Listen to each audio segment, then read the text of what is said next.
ရွှေညိုအိဆာတရားမိဒီစီဂိုင်းတော်ဂိုင်းမြတ်ကြီးပညာအားခံယူထားကြသောညီကိုမောင်နှမများနဲ့တကွမိတ်ဆွေများအလုံးပဲ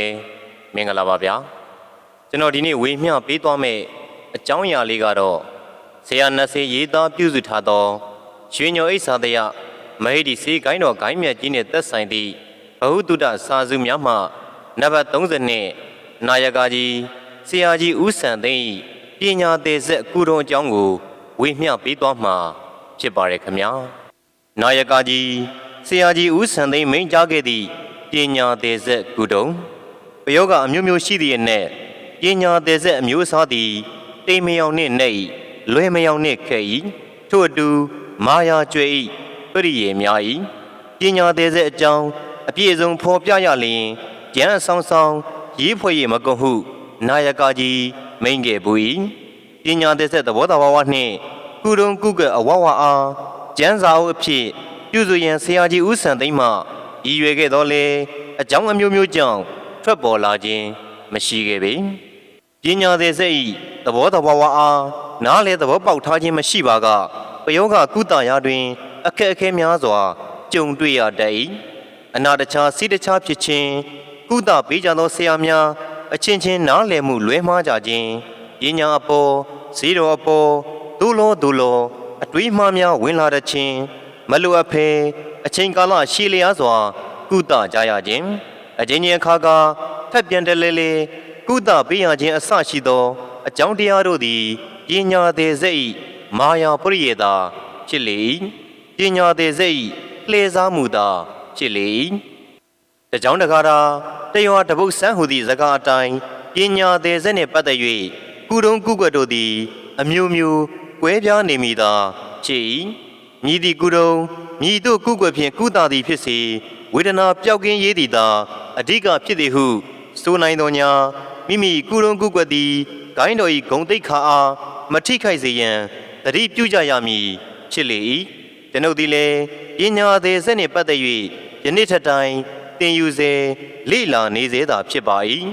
ရွှေညိုအိဆာတရားမိဒီစေပညာခံယူထားသည့်ဆရာမများနှင့်ပညာသေးစိတ်သဘောတော်ဝနှင့်ကုတုံအခြေခံသဘောတရားအားမလေ့လာရသေးသောမသင်ကြားရသေးသောဂိုင်းတော်ဝင်အချို့အတွက်ရည်ရွယ်လျက်ရွှေညိုအိဆာတရားမိဒီစေဂိုင်းတော်ကျုပ်အဘဘိုးတော်ဟန်ဤသားဖြစ်သူဆရာကြီးဦးစံသိန်းမိန့်ကြားခဲ့သည့်ပညာသေးဆက်ကုတုံအားထုတ်နှုတ်ရေးသားခြင်းဖြစ်ပါ၏1365ခုနှစ်တကူလာပြီကျော်6ရက်2003ခုနှစ်ဧပြီလ22ရက်အင်္ဂါနေ့တွင်ဗန္ဒနောမြို့နယ်တက္ကတော်ကျေးရွာ၌နာယကကြီးဆရာကြီးဦးစံသိန်းမိန့်ကြားခဲ့သောဩဝါဒမိန့်ခွန်းမှကောက်နှုတ်တင်ပြခြင်းဖြစ်၏ဩဝါဒ၏အစ၌ကျွန်တော်အနေနဲ့တည်တင်သိထိုက်တဲ့ကုတုံကုကွက်များကိုရှင်းလင်းပြောပြပေးသွားမှာဖြစ်ပါတယ်တပည့်များအနေနဲ့တသွေးမတိန်လိုက်နာပြီးပြောတဲ့အတိုင်းလိုက်နာကျင့်သုံးစေခြင်းပါတယ်ဟုနာယကကြီးမှပြောကြား၏ဒီကုတုံအပြင်ကနေချော်ပြီးတော့မလုပ်ကြဖို့လိုတယ်ဟုတတိပေး၏ပြောမယ့်အကြောင်းအရာကတော့အရေးအကြီးဆုံးဖြစ်တဲ့ပညာသေးဆက်ကုတုံဟုဆို၏ပယောဂအမျိုးမျိုးနဲ့အရေးကြီးဆုံးပညာသေးဆက်ဟုဆိုထားသည့်အတွက်ပညာသေးဆက်၏လေးနက်ပေါ်အားတတိပြုရမည်ဖြစ်လေ၏ပညာသေးဆက်ကုတုံဆိုတော့နီလန်းသီးမှသာလျှင်ကုလို့ရမယ်နီလန်းဘယ်လိုသိရမလဲဆိုရင်ပညာသေးဆက်ရဲ့အထာကိုသိရမယ်စတင်စမ်းသပ်နီးကလေးကပါသွားပြီးသားဖြစ်ရမယ်စတင်စမ်းသပ်ကလေးကမေးရမယ်ဘာနေသားလဲဘာနေသမီးလဲအရင်ကစေဝါတွေထိုးနှံမှုလားစောင့်ထားတဲ့အဆောင်အယောင်များရှိသလားအဲ့ဓာတွေမေးရမယ်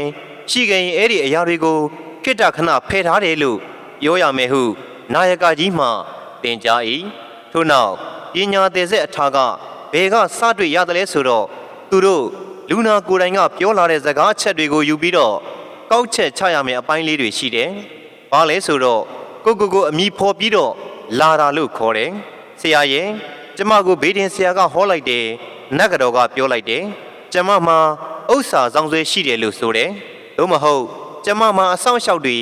ရှိတယ်လို့ပြောလာမယ်။ကျမမှာဒေဝီတို့မေတော်တို့စောင့်တယ်လို့ပြောမယ်။အဲ့ဒီလိုကိုအမိဖော်ပြီးတော့အမိနာမတက်ပြီးတော့ပြောလာတတ်တယ်ဟု၍ပညာသေးဆက်ရှိနေသောလူနာများမူလပြန်တတ်ပုံများအားစတင်ရှင်းပြလေ၏ စာတင်မစမ်းသပ်ခင်ကလေးကလူနာရဲ့ဘက်ဂရောင်းအခြေအနေကိုသိထားရမယ်နောက်တစ်ခါခြေထောက်မှာခြေဆင်း၍အလေးအပေါ်စမ်းသပ်တဲ့အခါမှာလည်းသိရတတ်တယ်ကုသတဲ့အခါမှာလည်းကုသနေရင်နဲ့ပညာသည်ဆက်ဆိုတာကိုသိရမယ်သူပြောသမျှကိုခေါင်းထဲထည့်ထားပြီးစင်ချင်းသုံးသပ်ပြီးကိုလုပ်ရမယ့်အလုပ်ကိုဓမ္မန်ကတိုင်းကြကြလုပ်ဖို့လိုမယ်ပယောဂစမ်းသပ်နည်းဟာ၅မျိုးရှိတယ်ရေစင်နဲ့အနံ့ပေးစမ်းမယ်ခြေဆင်း၍စမ်းသပ်နည်းခြေဆင်းတဲ့အခါအပေါက်ဝါကိုခြေဆင်းပြီးမစမ်းရဘူးခြေဆင်းစမ်းတဲ့အခါဘာမှအမိတ်မပေးခင်ကတ်နေတာမျိုးဟာပညာသည်ဆက်မျိုးပဲပယောဂမှန်ရင်ပေါ့လိုက်လို့အမိန်ပေးရမယ်အမိန်ပေးလို့မှမပေါ်သေးဘူးဆိုရင်ကိုယ်ဆက်တွေကိုယ်နေရာကိုပြန်နေဆိုပြီးတော့ဘယ်လက်ဖွားနဲ့အပေါ်ဘက်ကိုဆွဲတင်ရတယ်လူနာရဲ့အသားကိုခန္ဓာကိုထိစေရမလိုဘူးအဲ့ဒါမှမပေါ်သေးရင်သူ့ကိုလူနာကိုမင်းစိတ်တွေလျှော့ချလိုက်လို့ပြောလိုက်ရမယ်ဒါကမန်တက်တဲ့သဘောမန်တက်နေရင်ဆရာကိုဆရာလို့မထင်တော့ဘူးရန်သူလိုဆက်ဆံတတ်တယ်အဲ့ဒီအခါပေါ့သွားတာမျိုးရှိသလိုပေါ့မသွားတာမျိုးလည်းရှိတယ်အဲ့ဒီအခါမျိုးကြတော့အလိုရှိတဲ့အခါကြွ၍ရသေးဆိုပြီးထားလိုက်အချို့တနားကြီးကြော်မှကြွလို့ရသွားတာမျိုးလည်းရှိတယ်ဟု၍စာတင်စမ်းသပ်စဉ်ကပင်ကြုံတွေ့ရတတ်သောပညာသည်စိတ်၏သဘောတရားချို့အားရှင်းပြထား၏ပညာသည်စိတ်ကုသတဲ့အခါကုသတဲ့ဆရာဟာအသက်အရွယ်ငယ်ပင်ငယ်သောညာလူကြီးတယောက်လိုခန့်ခန့်ညာညာနေထိုင်ပြောဆိုရမယ်ကလေးကလာပေါ့ပြက်ပြက်မနေထိုင်မပြောဆိုရဘူးဘယောဂစမ်းတဲ့အခါစနစ်တကျရှိရမယ်ဖေဖေအဘဘိုးတော်ဟန်ပြောဘူးတယ်စချင်းဘယောဂရှိရင်ကတ်ထားလို့စဆန်းရမယ်ကတ်နေရင်ဘယောဂမှန်ရင်ဖက်ကလေးလိုပေါ့လိုက်လို့အမိန်ပေးပြီးပေါ့ခိုင်းရမယ်ပြီးမှအောက်လန်းစုံကဝီစတာတွေတစ်ခုချင်းဆန်းသွားရတယ်ကတ်နေတာကိုပေါ့ခိုင်းပြီးမှနောက်တစ်ခုဆန်းရတယ်ဟုဘယောဂစမ်းတရ၌စနစ်တကျစမ်းတကြစေရန်အဘဘိုးတော်ဟန်ဤမိမ့်မာကျဲအားတဆင့်ပြန်လေပြောပြထား၏ဆက်ဆွဲပြီးစမ်းတဲ့အခါဆက်ဆွဲတဲ့လက်ဝါးဟာလူနာရဲ့ဒုအထက်နားမှာရက်နေရမယ်ဒုအကူမကြော်သွားရဘူးအားကောင်းတဲ့ဆက်တွေဆိုရင်အပြင်ပါသွားထွက်သွားတတ်တယ်ခေါင်းကနေခြေပြားထိညာပြီးတော့ဘယ်ဘက်နှစ်ဖက်လုံးဆက်ဆွဲဆန်းရမယ်ပယောဂရှိရင်ပူရာအေးတာကြက်သီးထတာ